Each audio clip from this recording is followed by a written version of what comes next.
must admit, it took me a while to get air fryer chicken drumsticks just right.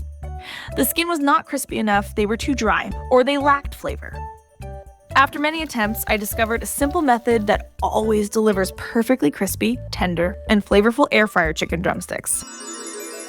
First, place your chicken drumsticks in the bowl. Sprinkle them with 2 teaspoons of garlic powder, 1 teaspoon of white pepper, 1 teaspoon of smoked paprika, and 2 teaspoons of chicken seasoning. Drizzle 1 tablespoon of olive oil over them. Get in there with your hands, as you can see me doing here, and rub everything into the chicken really well, making sure every bit of seasoning sticks to the drumsticks. Take your time with this step. It makes all the difference in getting the flavors just right. Next, place the seasoned chicken drumsticks in the air fryer basket in a single layer. This helps the hot air circulate around them, so they turn out crispy on the outside and juicy on the inside.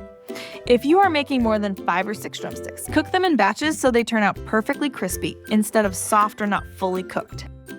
Set your air fryer to 375 degrees Fahrenheit or 190 degrees Celsius and cook the drumsticks for 20 minutes. Flip them over at the 10-minute mark to make sure they cook evenly and develop a crispy texture on both sides. This step is key to getting that perfect crunch. After 20 minutes of air frying, the chicken drumsticks should be perfectly cooked and crispy on the outside, just like you see here. They will have a beautiful golden color with juicy, tender meat inside and the perfect balance of garlic and spices in every bite. Oh yeah! If you like this crispy air fryer chicken drumstick recipe, make sure to check out this clever hack here for making perfectly crispy air fryer potatoes in record time. Check it out now.